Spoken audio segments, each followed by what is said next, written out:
By the mid-15th century, the Medici family had fought their way to power in Florence. They had dictated the tastes of a city, presiding over a revolution in Western culture. The Renaissance. Under the protection of a new leader, Lorenzo il Magnifico, the Magnificent, would emerge the greatest artists the world had ever seen. Botticelli, Leonardo, Michelangelo.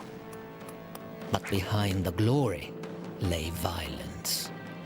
The seeds of a terrifying religious backlash that would take the city, the Medici, and the Renaissance to the brink of destruction.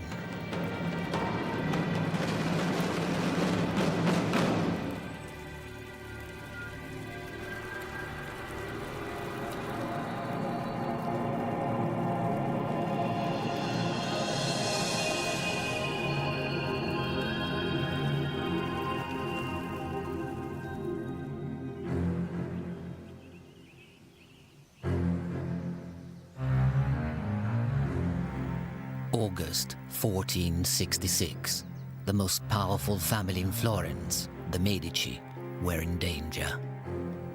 Stories were spreading of a coup d'etat by rival families determined to take control of the city.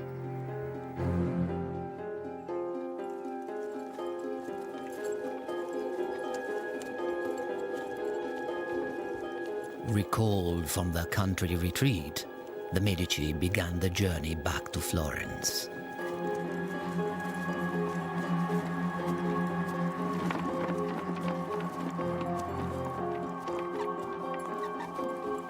Their safety on the open road depended on the vigilance of two brothers, Giuliano and Lorenzo, the heirs to the Medici dynasty.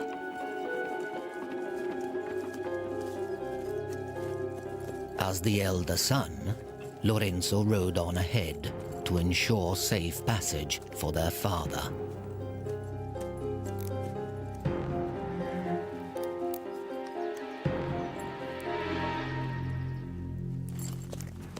But it wasn't Lorenzo the assassins were after. They knew that in order to bring down the family, they would have to get rid of the father, the boss.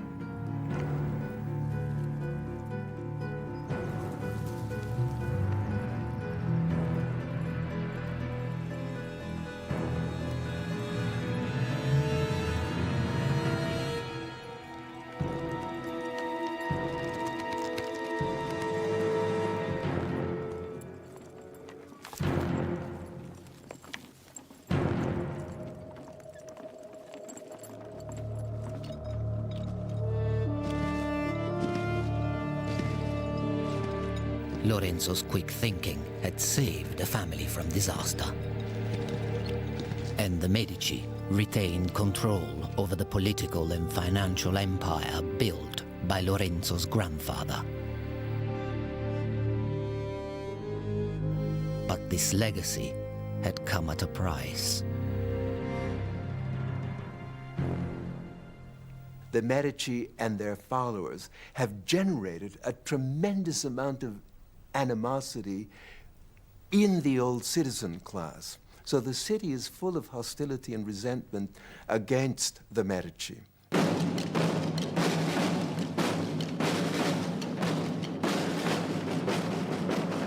The family was vulnerable. They needed new allies, allies beyond the walls of Florence. The Medici are so uneasy about their future.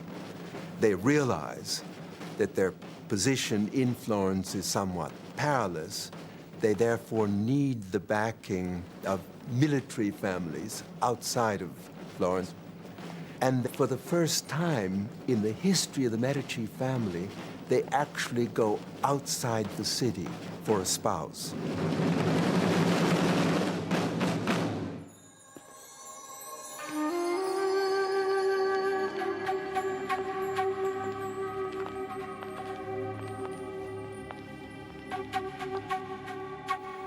Lorenzo's wedding would be an act of political expedience.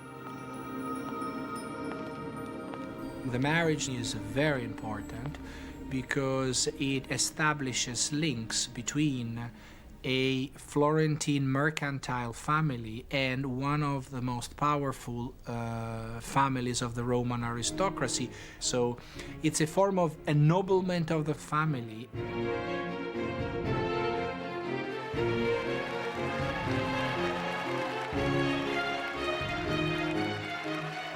Clarice Orsini was a wise choice. The daughter of a Roman baron and the niece of a cardinal, she brought connections, class, and military muscle to the Medici family.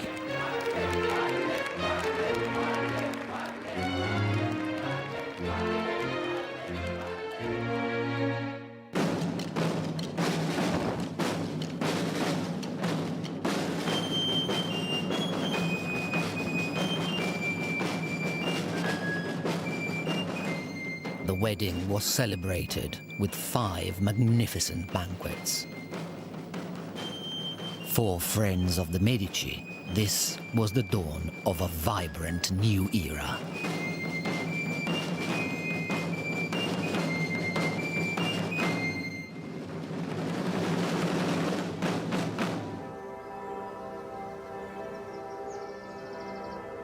For 3 generations, the city had owed its cultural identity to Medici patronage.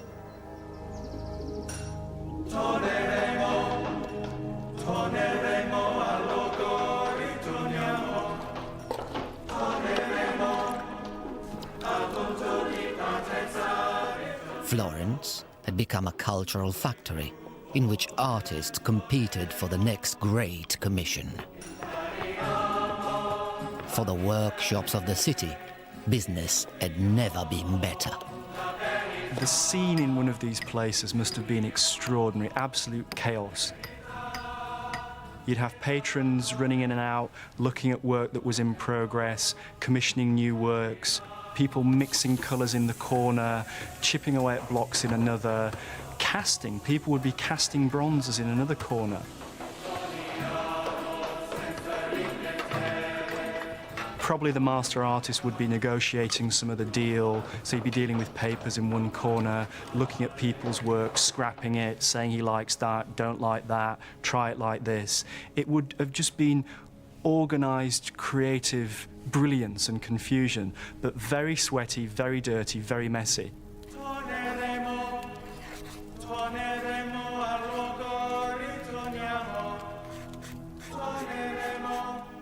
The Medici had built a reputation as the taste makers of Italy.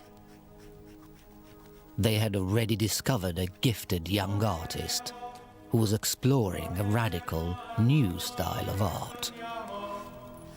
Under Medici patronage, he would break new ground and define the Renaissance itself. His name was Sandro Botticelli. The young Botticelli played a role in the creation of a powerful Medici myth. His painting, L'Adorazione dei Magi, the adoration of the Magi, placed Lorenzo's family right at the heart of the Nativity.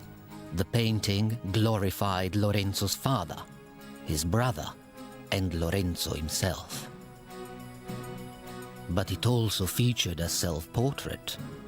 Botticelli placed himself inside the family's circle of friends. In a city as volatile as Florence, an alliance with the right family was crucial.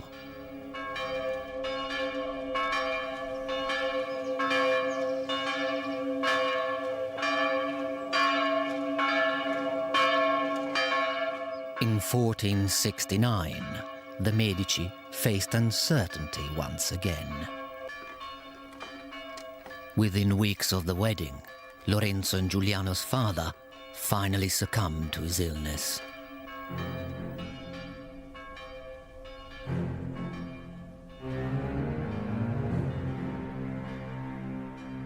His death thrust Lorenzo into the spotlight.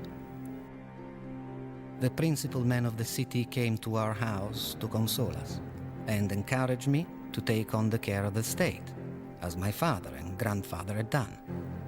Their proposal was naturally against my youthful instincts, and considering that the burden and danger were great, I consented to it unwillingly.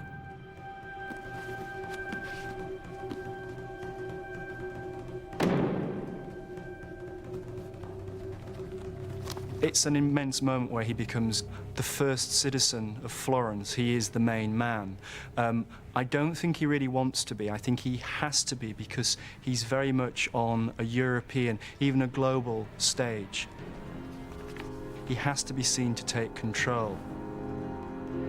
Lorenzo was now the leader of the Medici family and the most powerful man in Florence.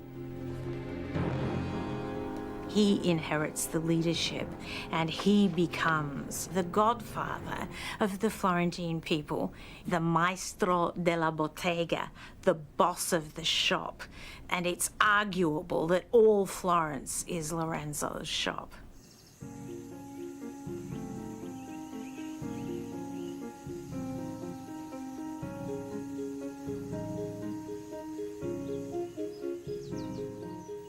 Lorenzo took to his new role with ease, opening his doors to the people of Florence. The Medici have been in power a long time by now. They are politically very astute, and I think they've realized that actually the masses, the poor people, can develop their own voice. They can change things. Lorenzo knows that he therefore needs to put something back there. He's just trying to cover all his angles.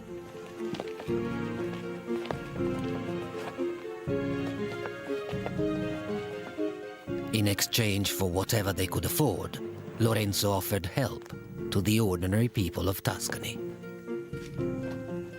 The whole system of government by personal loyalty is a very Mediterranean one.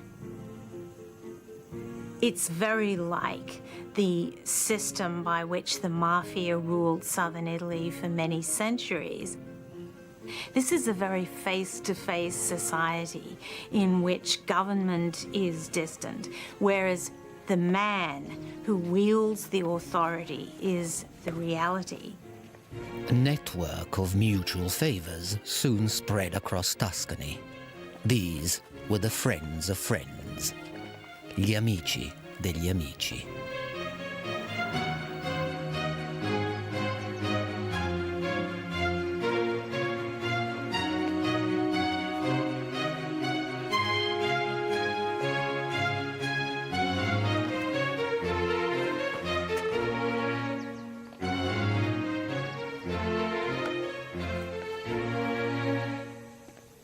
Lorenzo, by offering favors, by having a very large circle of friends, is able to get his way in this city, really as a kind of semi-dictator. Nothing in the books, nothing in the Constitution, nothing in law gives him any kind of a title to the power that he actually exercises. Deep within the Medici palace was an eloquent statement of Lorenzo's extraordinary power. The frescoed Cappella dei Magi, the Chapel of the Magi.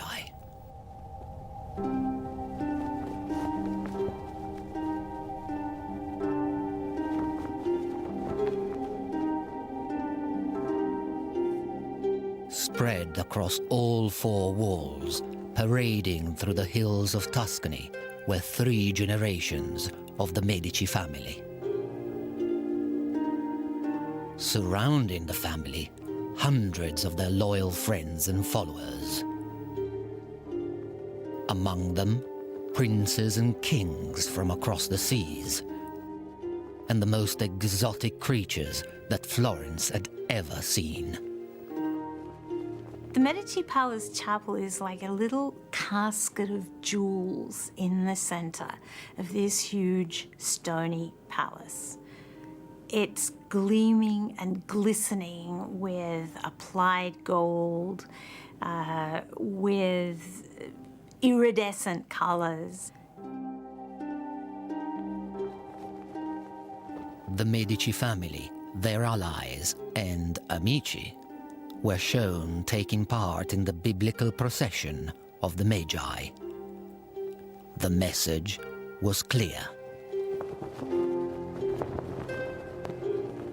They're saying to people, we have the power and the money to do this. So if you become part of the procession of the Magi, it's a way of saying, this is my money, I can buy into this scene. It's quite tawdry in a way. It's a clever way of saying, look at me. No one who saw the chapel could ignore the power of the Medici.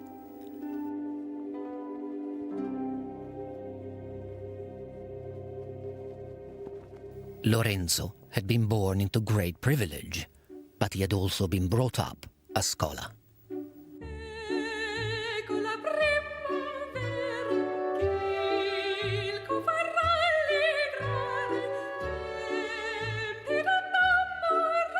At regular salons inside the Medici palace, he presided over a world of art and culture. Lorenzo did, in fact, maintain this open house, in a way, at the Medici Palace, where writers and artists and other interesting people were free to come and partake of his bounty. So he's a kind of appealingly modern figure. In a world dominated by the church, Lorenzo injected a spirit of secular freedom. And in his own poetry, he tried to capture the mood of his city. How beautiful is youth, youth which is gone so soon. Let him who would be happy seize the moment, for tomorrow may never come. Lorenzo is the life and soul of the city. As a young man, he's a man about town. He's very fashionable. Everybody wants to be with him. He's a good time boy. But beneath Lorenzo's charismatic exterior lay a serious desire to explore the new and the dangerous. And there was no artist in Florence more radical than Botticelli.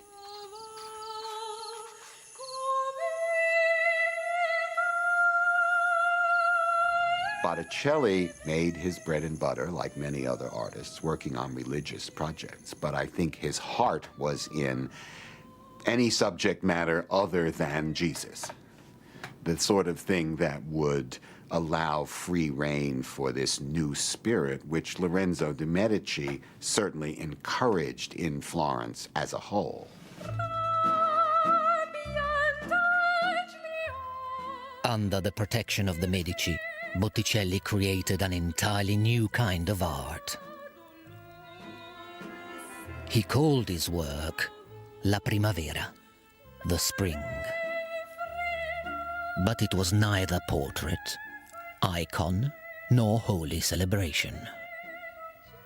La Primavera was pure fantasy, inspired by poetry and fueled by a vivid imagination.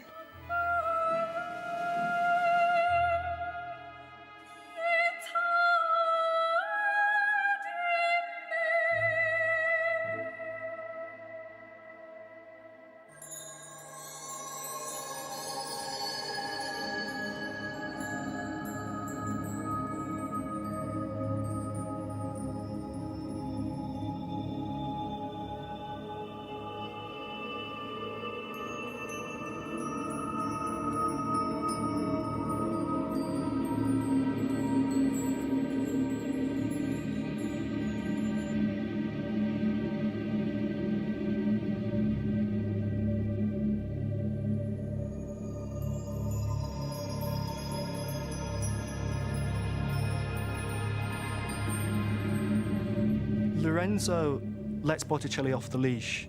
He allows him to run wherever he wants around these classical, humanist, and some might even say, and did say, pagan ideas. They were very worried that Botticelli was, in a sense, exceeding the boundaries of what Christian art should all be about.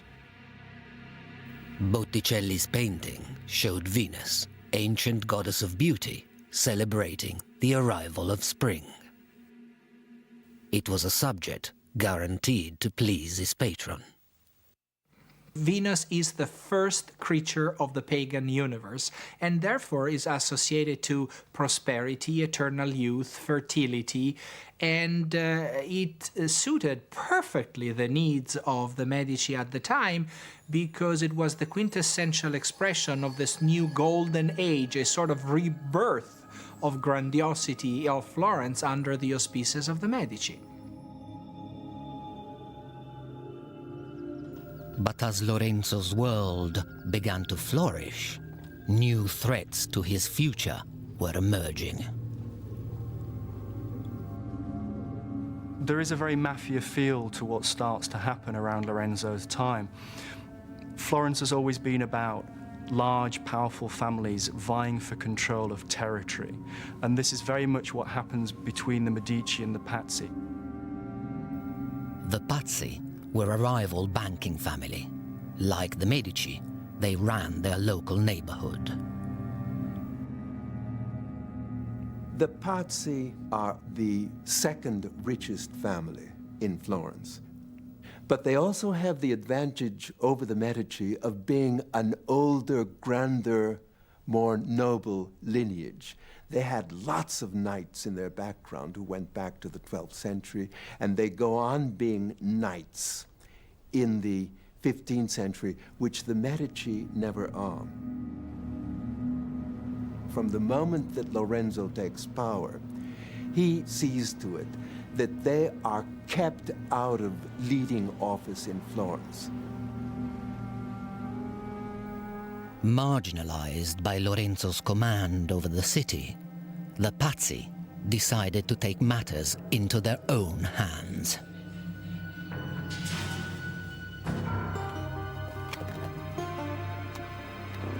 They settled on a simple plan: the total elimination of the Medici rivals, especially Lorenzo and his younger brother. The Pazzi had powerful allies. The leaders of the Catholic Church were heavily in debt to the Medici Bank. It was in the interest of the Church to collude with the Pazzi. But any operation against Lorenzo and his brother had to be carefully planned. The conspirators knew that they must kill both, because if they killed the elder brother only, then there was Giuliano, who was very good looking, who was certainly intelligent, who was popular, around whom the Medicean families would have rallied. So the two had to be eliminated. This was extremely important.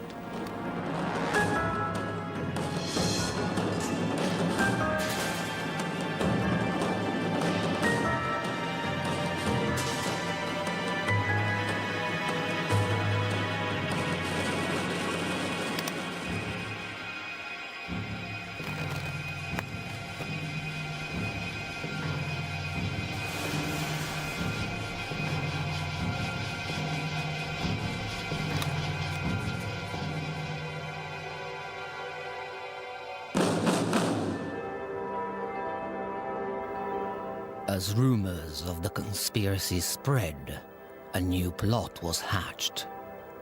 It could not have been more sacrilegious. Sunday, April the 26th, 1478, Easter Day. The Medici and all of Florence gathered to celebrate the holiest day of the year.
in the course of Mass, the signal is given.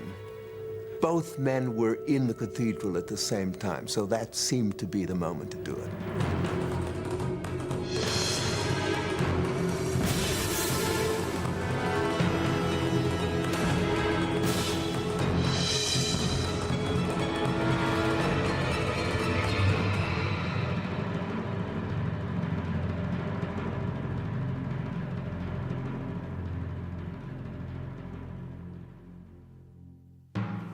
Giuliano de' Medici was stabbed 19 times. He died instantly.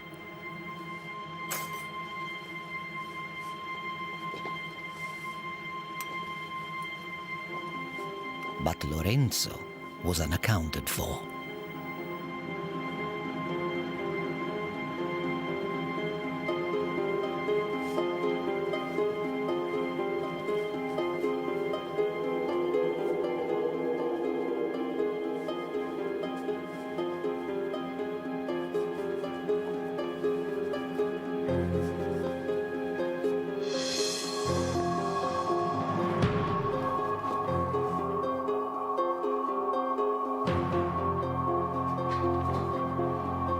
He's wounded, and he shows himself to the crowd.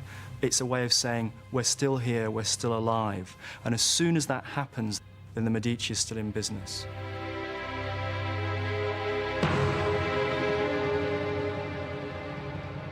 This is where the fact that the Medici had been able to create a web of supporters, this is when this revealed itself being a very smart choice.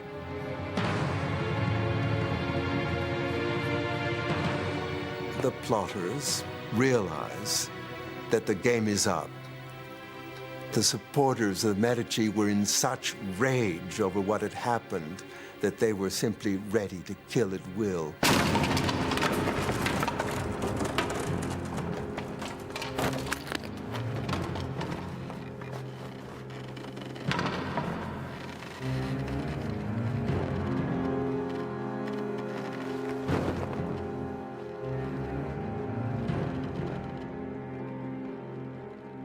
Violence swept through Florence as supporters of the Medici exacted revenge. Giuliano's murder sent shockwaves through Tuscany and shook Lorenzo to his core. Medici power now hung by a thread.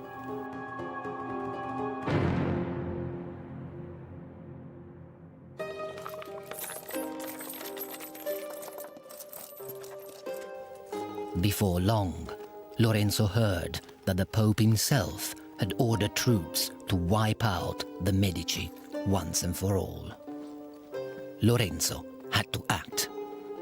He decided to travel alone to negotiate with his enemies in the south. He would gamble with his life for the sake of his city. The people of Florence feared for Lorenzo's survival. Even Lorenzo was worried, as his own servant observed. He seemed to be two men, not one. During the day he appeared perfectly easy, restful, cheerful, and confident. But at night he grieved bitterly about his own ill fortune and that of Florence. Lorenzo traveled for nearly a month, sailing 300 miles down the Italian coast. His ship docked at Naples just before Christmas, 1479. Lorenzo arrives in Naples with money, with gifts for all the courtiers, with his charm, and a deal of peace is cut between the two sides. And although the Pope is very unhappy about this, very unhappy, he's kind of brought into it, kicking and screaming.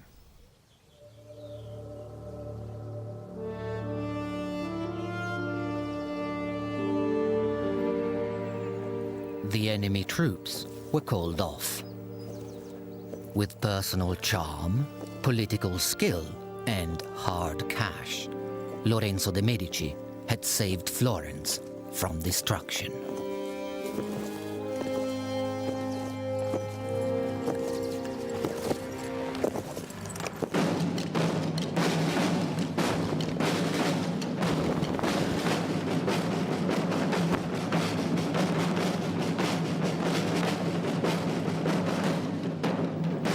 Lorenzo was hailed by his grateful city, Il Magnifico, the Magnificent.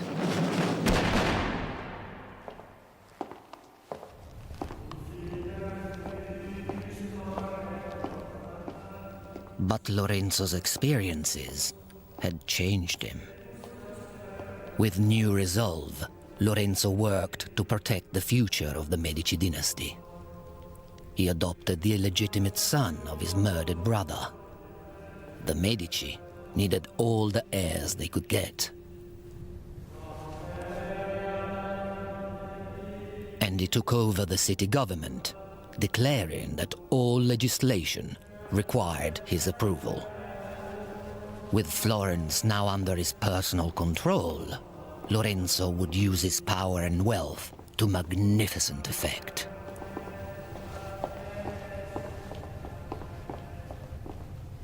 The term magnificentia is a very powerful, effective term at the time, because someone is magnificent if he is able to spend his money virtuously.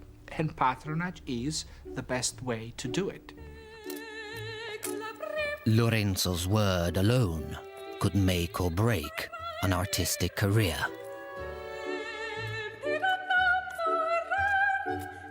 He often commissioned work from one of the busiest studios in Florence, owned by the wealthy craftsman, Verrocchio. Verrocchio left most of the everyday jobs to a group of apprentices. One of them was producing the early indications of extraordinary work, unlike anything Lorenzo had ever seen before.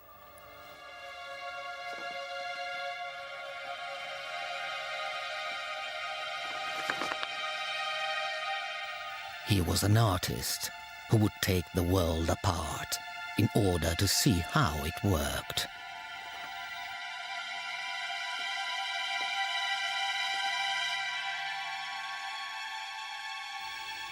He would soar above the others. His name was Leonardo da Vinci.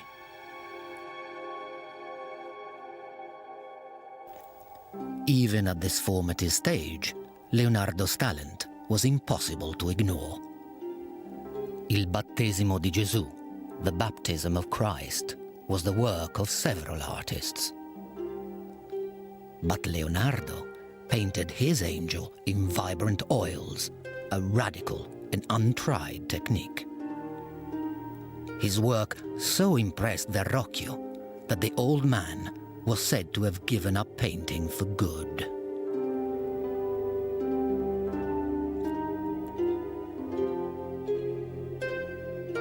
Leonardo was determined to reflect the detail of the natural world.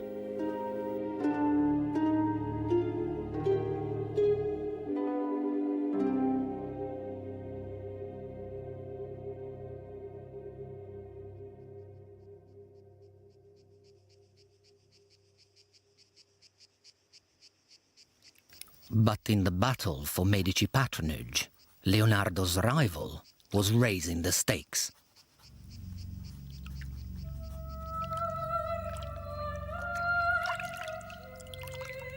Inspired by the classical sculpture in Lorenzo's private collection, Botticelli took his unique style to new extremes.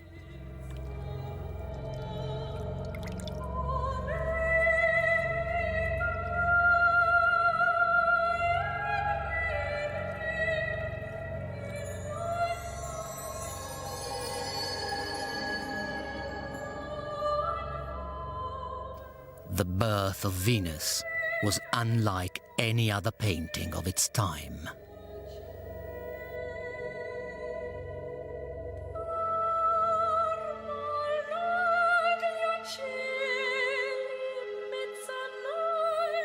A private commission for the Medici family, it was a daring celebration of human desire.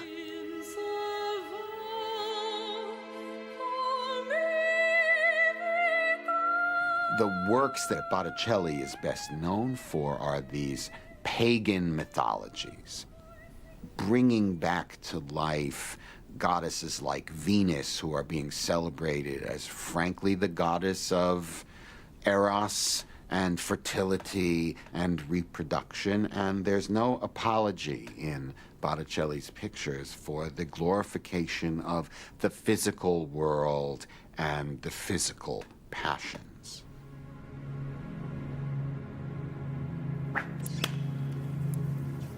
But the freedom that Lorenzo brought to Florence was about to come under threat. One man believed Lorenzo was leading the city on a decadent path to destruction. A Dominican monk by the name of Savonarola.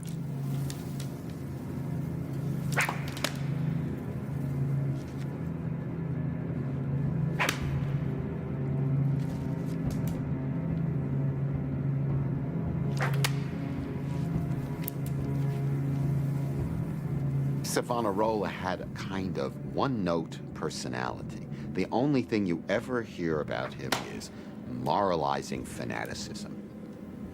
He was opposed to almost any kind of visual art that wasn't religious.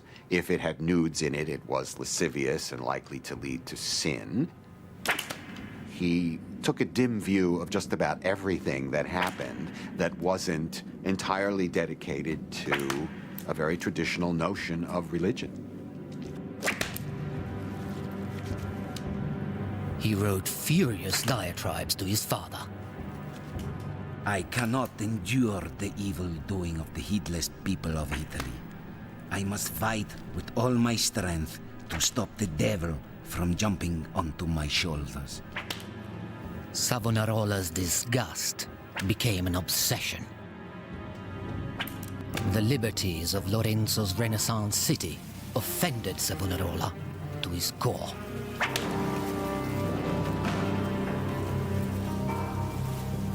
Sickened by what he saw around him, he turned his zealous hate towards Lorenzo as the focus of all that was sinful.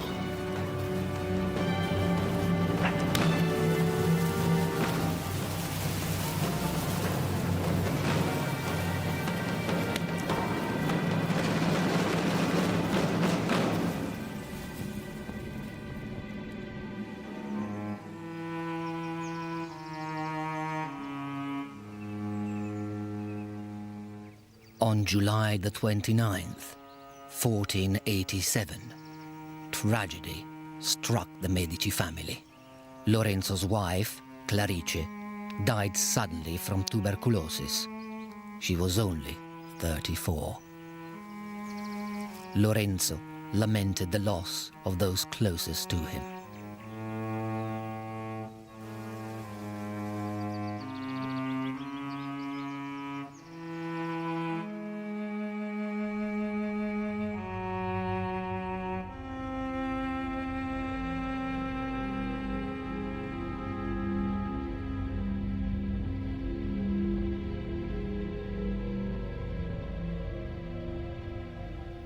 Lorenzo found solace, as always, in art.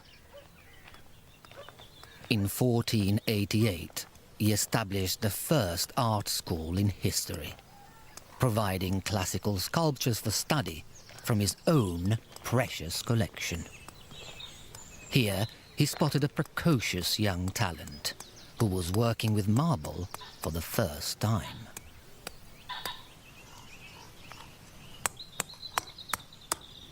One of this young artist's early projects was to copy the head of a faun, an ancient satyr-like figure. And Lorenzo came to look at it and said, "Oh, that's very good," but kind of in a joking way said, "But you know, fauns are supposed to be old men, and you've let this fellow have all of his teeth, and very few old people have all of their teeth." This young man was mortified that he'd been criticized, and he immediately knocked out one of the teeth with a chisel and had Lorenzo come back and look at it again. Michelangelo Buonarroti was only 13. Lorenzo is a connoisseur. He really knows what he's looking for. He's got a very good eye, and he sees it immediately in Michelangelo. Lorenzo takes him right under his wing, because I think he knows that this guy's fragile. He's a troubled young man, and he has to really cajole him. Lorenzo decided to bring Michelangelo into his family. The young artist was given his own rooms at the Medici Palace to grow up alongside Lorenzo's 7 children. What I think is interesting is the close relationship that grew up between Lorenzo and Michelangelo. They seemed to see each other almost every day, and particularly interesting is how invested Michelangelo became in Lorenzo's approval. What Lorenzo does with Michelangelo is something new. It's a very intimate relationship between patron and artist. Lorenzo would invite Michelangelo to his dinner table. Michelangelo would sit there with people like Botticelli, with Ficino, and he would listen to the sort of things they were talking about humanist theories, about classical antiquity, and he absorbed all that, and you can see it coming out in the sculptures and in the drawings and in the paintings of that period of Michelangelo's life.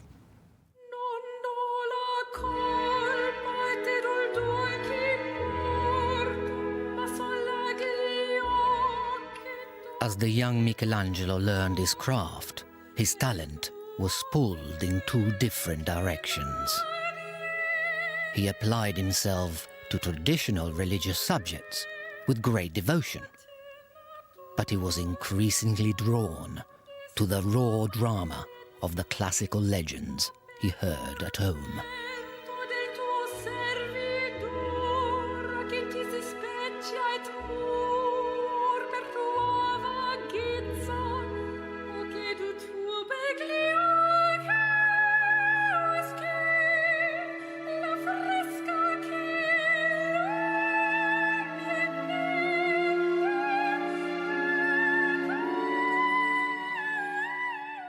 Michelangelo sensed that the influence of Lorenzo de' Medici was leading him in a dangerous direction.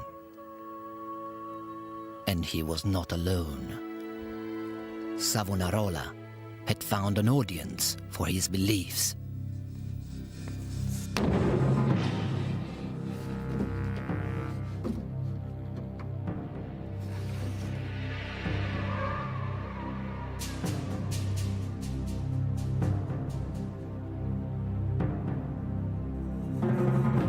He believed that he could foresee the future, and what he foresaw was that the decadence of Lorenzo's reign was leading to the downfall of Florence. Creativity is at its peak with people like Botticelli and Michelangelo, even Leonardo, but politically and financially, things are literally at breaking point.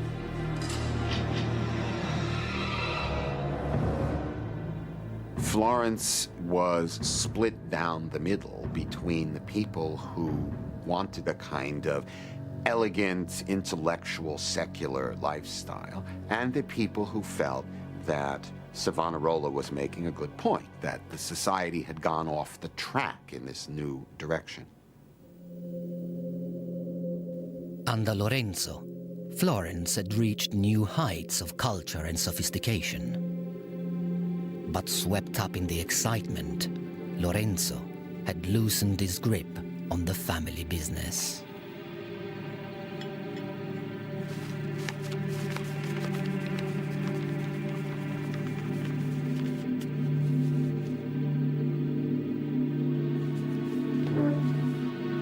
Across Europe, branches of the Medici Bank were forced to close. Lorenzo had lost a fortune, and now the family's network was falling apart.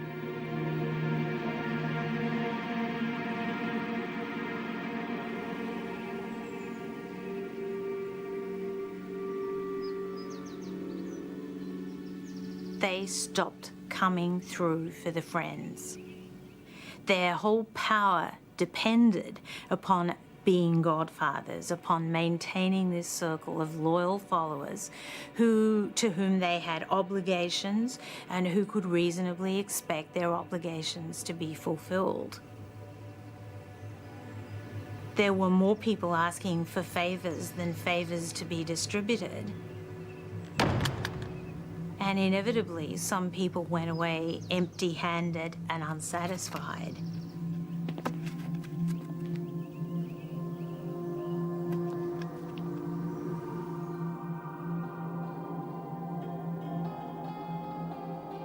Lorenzo's friends could see that Savonarola's predictions were beginning to come true.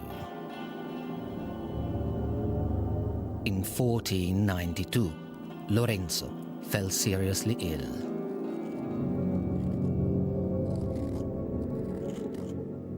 His physician prescribed an extravagant concoction of pulverized pearls and precious stones. But medicine could not ease Lorenzo's fears for the future of the dynasty. Lorenzo put his faith in a new power base for his heirs. He turned to the church.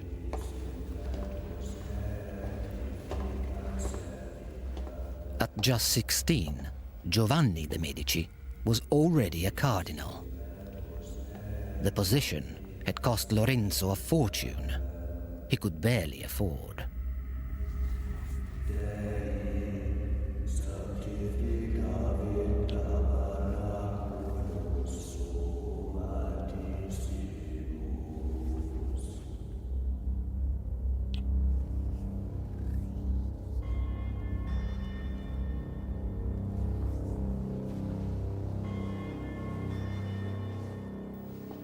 Lorenzo knew he was dying, and now he needed something money couldn't buy.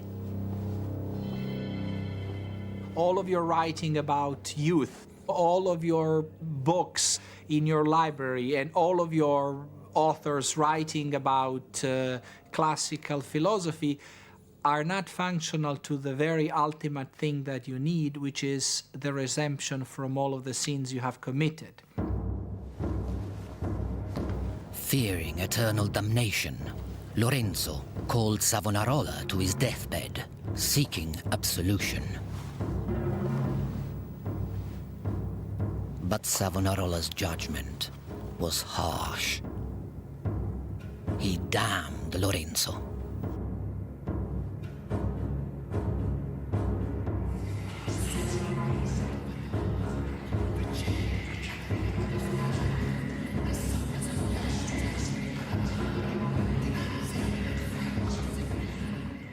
And what if God really disapproved of his life's work?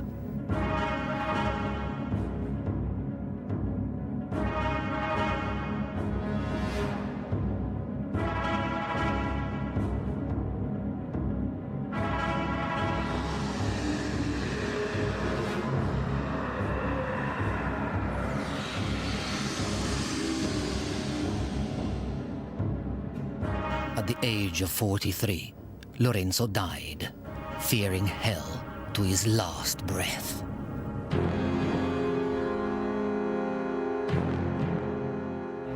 With Lorenzo gone, Savonarola seized his chance.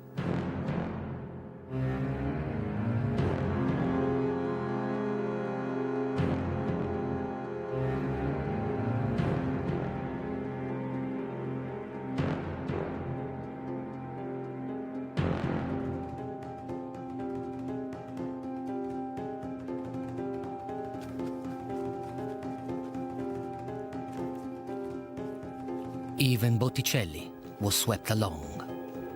Shaken by the changing world around him, he embraced Christianity with a newfound fervor.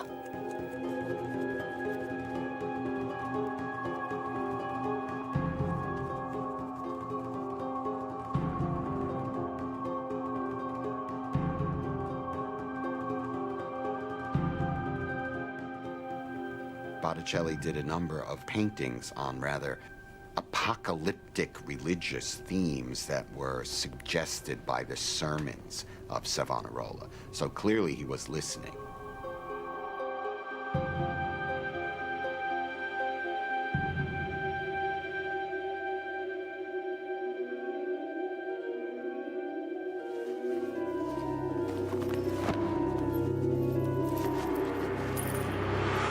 Under Savonarola's fundamentalist regime, prostitutes were beaten and homosexuals burned. Any display of makeup and jewelry was forbidden.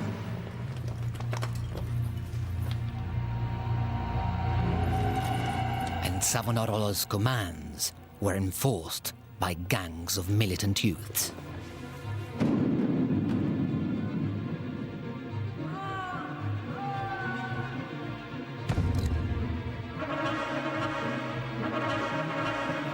Savonarola wanted to create the kingdom of God on earth by any means necessary.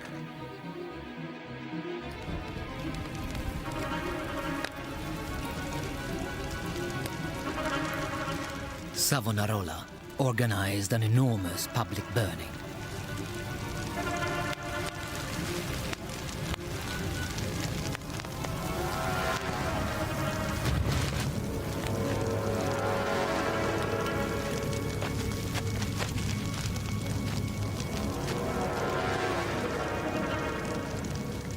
Onto the flames went books and figurines, wigs, cosmetics, and jewels, all the accessories of Lorenzo's vibrant Renaissance.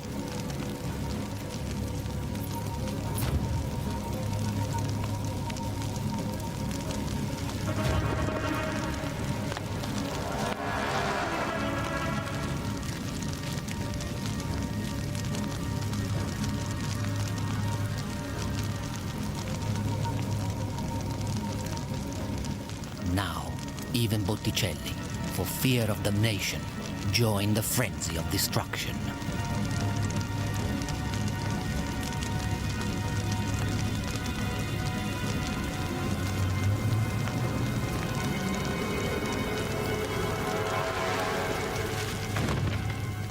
He hurled his own paintings into the flames.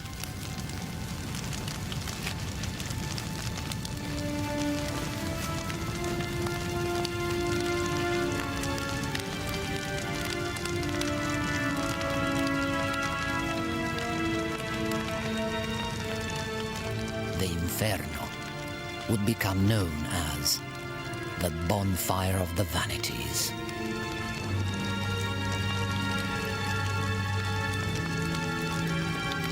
Florence was in search of salvation and had become a vision of hell.